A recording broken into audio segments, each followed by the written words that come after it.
The serenity of Baisaran Valley in Pahalgam, a place renowned for its breathtaking beauty and tranquil meadows, was shattered on April 22, 2025. This valley, often referred to as the mini Switzerland of India, had always been a haven for those seeking peace and a connection with nature.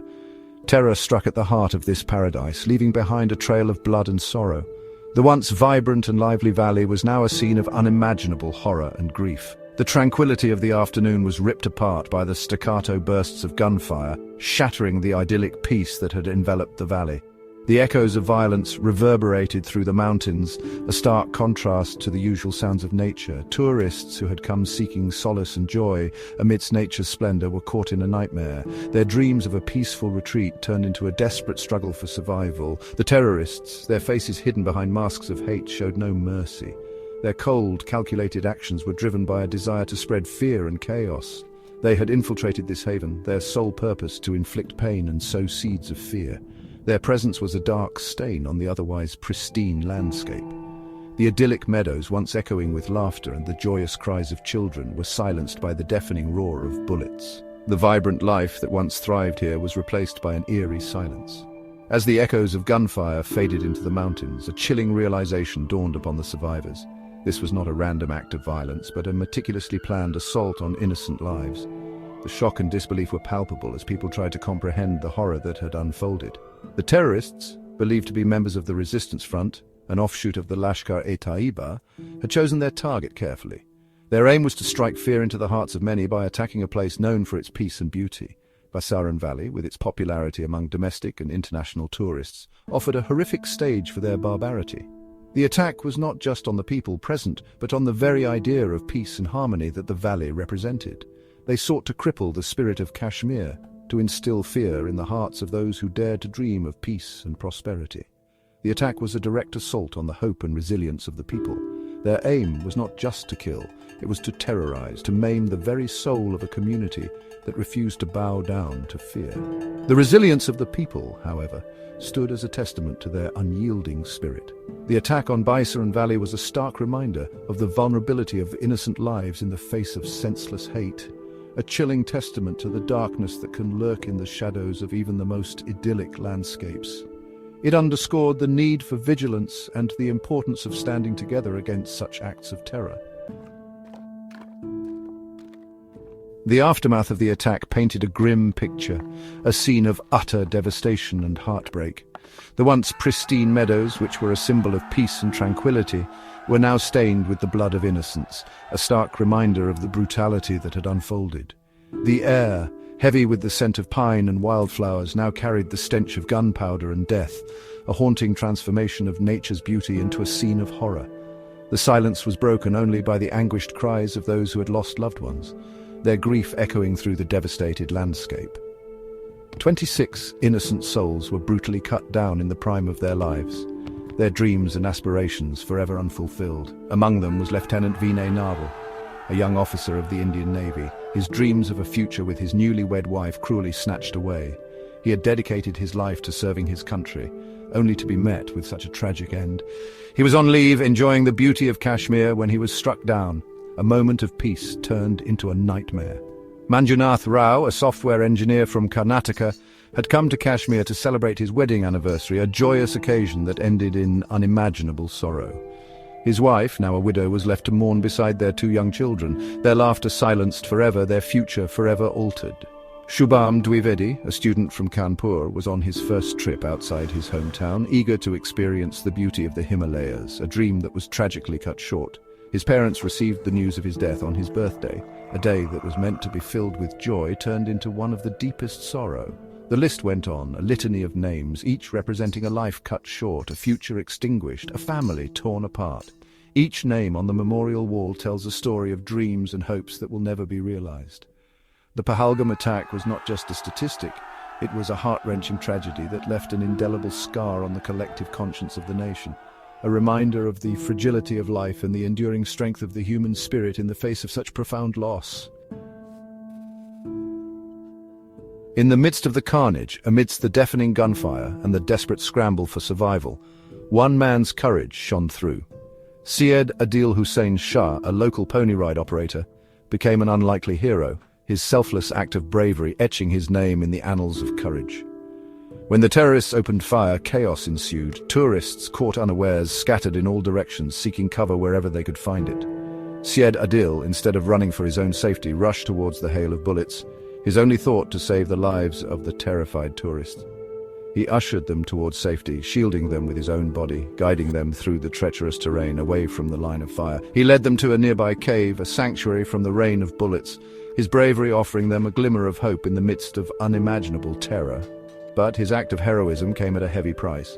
As he was leading the last group of tourists to safety, a bullet struck him down. Syed Adil Hussain Shah, the unassuming pony ride operator, made the ultimate sacrifice, laying down his life so that others may live.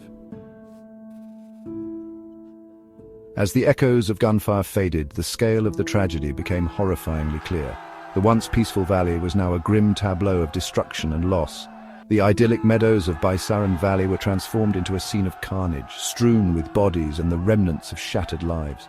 The air was thick with the acrid smell of smoke and the cries of the wounded. The urgent need to evacuate the injured and provide medical aid became paramount. Every second counted as medical personnel raced against time to stabilize the wounded. The remoteness of Baisaran Valley, nestled amidst the towering Himalayas, posed a formidable challenge to rescue operations. The isolation of the area made it difficult to bring in necessary supplies and personnel. The narrow, winding roads were inaccessible to ambulances, and time was of the essence.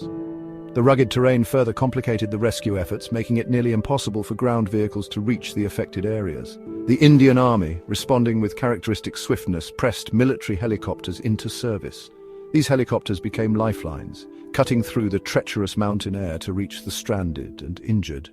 The whirring blades of the helicopters became beacons of hope, ferrying the injured to hospitals in Srinagar and Pahalgam. Each flight carried with it the promise of survival and a chance at recovery.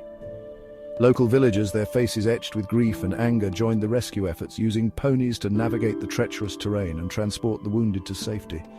Their intimate knowledge of the land proved invaluable. Medical teams worked tirelessly, battling against time and the odds, to save as many lives as possible. Their dedication and resilience shone through in the face of overwhelming adversity. The injured, some with critical wounds, bore silent testimony to the brutality of the attack.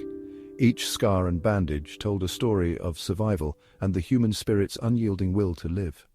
The Pahalgam attack was a stark reminder of the fragility of life, of how quickly joy can turn to sorrow, of how easily peace can be shattered by the forces of hate. It underscored the need for unity and resilience in the face of such senseless violence. In the wake of the tragedy, the nation stood together, bound by a shared sense of grief and an unwavering resolve.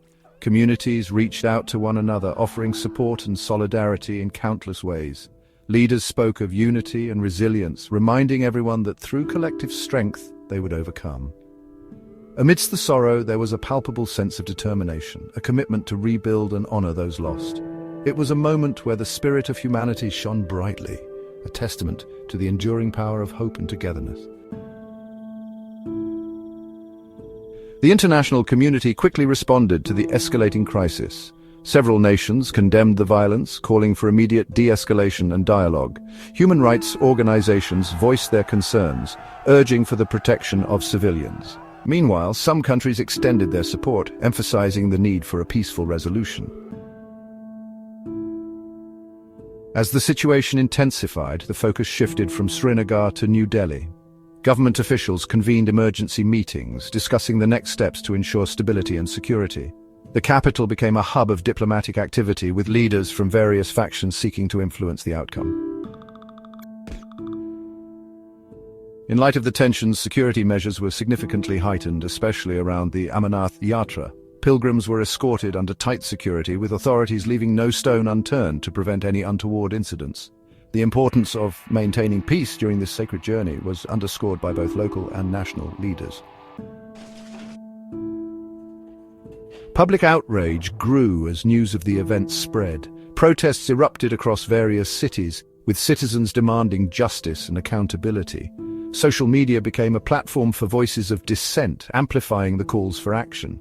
The pressure on the government to respond effectively and transparently reached a fever pitch. In the quiet streets of Baisaran Valley, the echoes of loss linger. Families mourn their loved ones, their homes now filled with an emptiness that words cannot describe. The community, once vibrant and bustling, now moves with a heavy heart.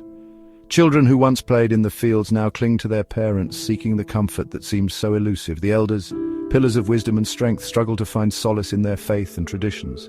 As the days turn into weeks, the scars of the tragedy remain, a constant reminder of the lives that were forever changed. Memorials and vigils are held, with candles flickering in the night, symbolizing the enduring spirit of those who were lost.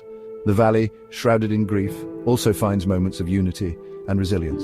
Neighbors support each other, sharing stories of the past and hopes for the future. The community's bond, though tested, grows stronger, as they vow to honor the memories of the fallen by rebuilding and standing together. In these moments of reflection, the true impact of the tragedy is felt, not just in the numbers and headlines, but in the hearts of those who must find a way to carry on.